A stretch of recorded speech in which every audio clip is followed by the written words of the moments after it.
इस वृक्ष में, इस पौधे में अगर 4 पत्ती का मिल जाए, 5 पत्ती का मिल जाए, कहीं किसी किसी को मिलता है, ऐसा नहीं कि नहीं मिलता हो, किसी को 6 पत्ती मिल जाए, किसी को 7 पत्ती मिल जाए, तो फिर समझ लो कि आज मेरे को 4 पत्ती के रूप में सती माँ मिल गई है, 5 पत्ती के रूप में मुझे उमा माता मिल गई है, 6 पत्ती के रूप में मुझे माँ कात्यायनी प्राप्त हो गई है, 9 पत्ती के रूप में मेरी 9 देवियां प्रकट हो गई हैं।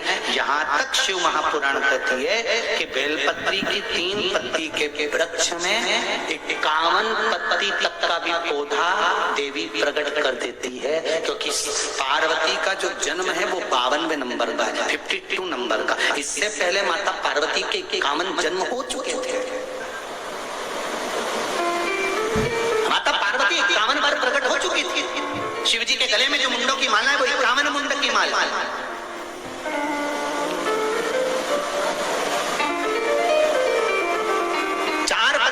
बेलपत्र मिलता है तो 4 पत्ती के बेलपत्र को शंकर जी पे चढ़ाकर 1 लोटा पानी नहीं चढ़ाया जाता।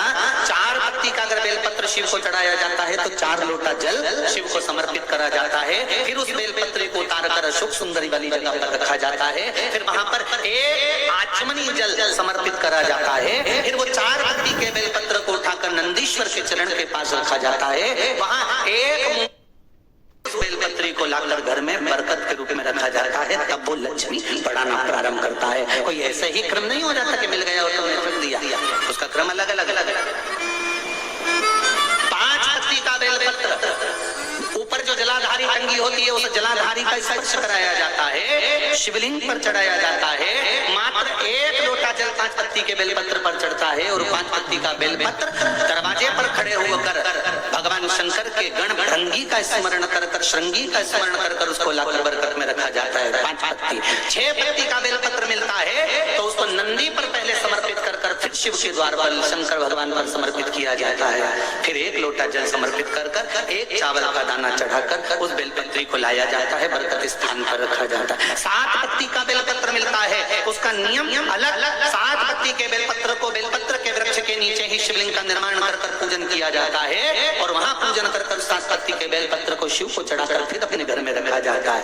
8 पत्ती का बेलपत्र यदि प्राप्त होता है तो उसको पहले जो जलाधारी का भाग है, नीचे तटी भाग है जहाँ शिवलिंग रखा हुआ है, माता जी के उस भाग पर रखा जाता है। उसके बाद में शिव को चढ़ाया जाता है। 1 लोटा जल चढ़ाकर माता चंदन लगाकर उसको लाया जाता है। 9 पत्ती का बेलपत्र यदि किसी को प्राप्त होता है,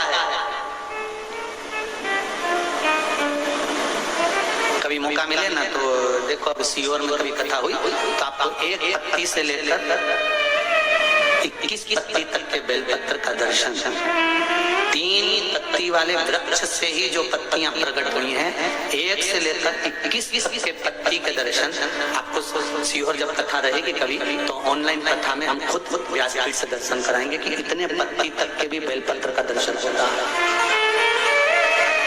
अब 21 तक तो बाबा के पास पहुंच गई, अब इससे आगे भी पहुंच जाएगी विश्वास।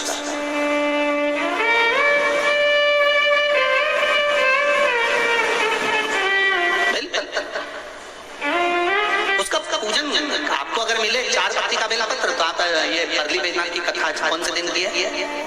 अरे बोले जम के 3रे दिन की कथा लिख के रख लेना कि 3रे दिन की कथा में हमने परली बैजनाथ की कथा में बताया था कि 4 पत्ती का बेलपत्र मिले तो तुरंत सर्च मारो और निकाल लो कि उसकी पूजन ऐसे करना है। 5 पत्ती का बेलपत्र मिल गया कहीं से तो उसकी पूजन ऐसे करना है। पर ये नहीं कि वो 6 पत्ती का बेलपत्र का पेड़, 5 पत्ती का बेलपत्र का पेड़ उसमें से तोड़ के लिया, नहीं, 3 पत्ती के बेलपत्र में अगर वो पत्ती मिली है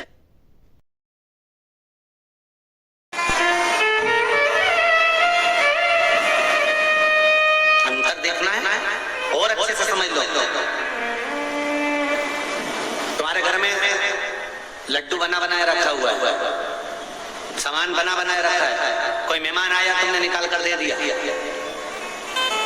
अतिथि को वो सामान दिया तुमने, उसने लड्डू खाया, मिक्सचर खाया, सेव खाया, बिस्कुट खाया, और जब विशेष कोई अतिथि आता है तो तुम वही लड्डू, वही मिक्सचर, वही सेव नहीं देते, अलग से सीरा बना के, खीर बना के, सेवैया खीर बना दी, कोई सामान बना दिया, तब देते हो। फिर उसका महत्व बढ़ता है कि नहीं बढ़ता? क्या भी अतिथि भी मुख्य आया। उसी तरह 3 पत्ती के वृक्ष में, बेलपत्री के वृक्ष में, 3 पत्ती के बेलपत्री के वृक्ष में जब 4 पत्ती, 5 पत्ती, 6 पत्ती, 7 पत्ती, 8 पत्ती बेलपत्री की जब प्राप्त होती है तो वो फल करती है, उसका सुख दूसरा प्रतिदिन धारण करना चाहिए।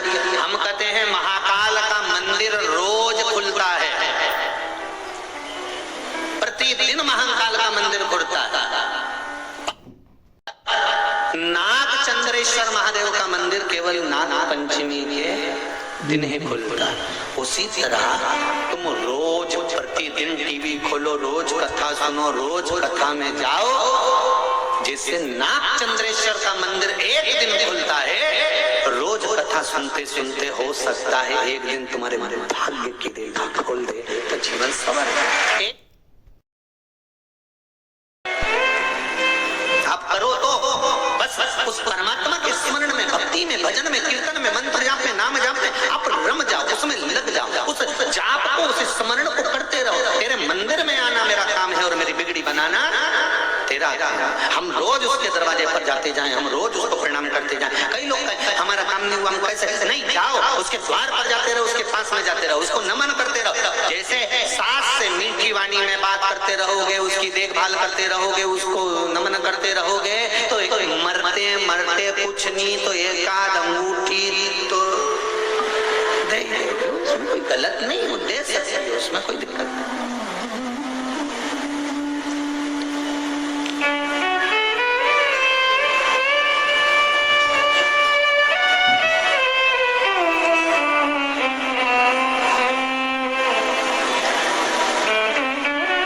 उसके सिवाय है कौन?